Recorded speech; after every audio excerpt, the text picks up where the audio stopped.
ഒരു night drive ഒക്കെ കഴിഞ്ഞിട്ട് നേരം വെളുത്ത് വരുമ്പോൾ ഒരു ഭയങ്കര സന്തോഷമാണ്.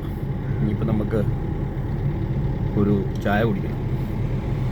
രാവിലത്തെ ഒരു ചായ കുടി എന്ന് പറയുന്നത് ഇത്രയും അത് ലോങ് ഡ്രൈവ് കഴിഞ്ഞിട്ട് ഒരു കട അന്വേഷിച്ച് പോയിട്ട് ഒരു ചായ കുടിക്കുക എന്ന് പറഞ്ഞാൽ ഇത്രയും സന്തോഷമുള്ള കാര്യവും ഇത്രയും സംതൃപ്തി കിട്ടുന്ന കാര്യം വേറെ ഒന്നുമില്ല. നമുക്ക് നോക്കാം ചായക്കട എവിടെയാണെന്ന് നോക്കാം. ഞാനിപ്പോൾ പാലായിലാണ്. പാലായിലേക്ക് പാലാ മിനി സിവിൽ സ്റ്റേഷനിലേക്ക് ചെന്നുകൊണ്ടിരിക്കുക. കൂത്താട്ടോളം ഭാഗത്ത് വഴി തന്നെ തിരക്ക് കുറവാണ്. പാല ടൗൺ ആകുന്നതിന് മുമ്പാട് നമുക്ക് എവിടെയെങ്കിലും നോക്കാം. ഒരു ചെറിയ തട്ടുകട എന്തെങ്കിലും മതി.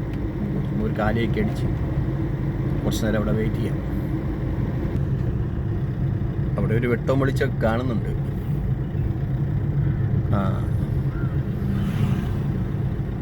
ചായക്കടയാണെന്ന് തോന്നുന്നു. അപ്പോൾ ചായക്കട തന്നെ വന്നു. ഇനിയിപ്പം ചുമ്മാ ചായ കുടിച്ചിട്ട് കുറച്ച് സമയം വണ്ടിയായിരുന്നു ഒന്ന് മയങ്ങാം.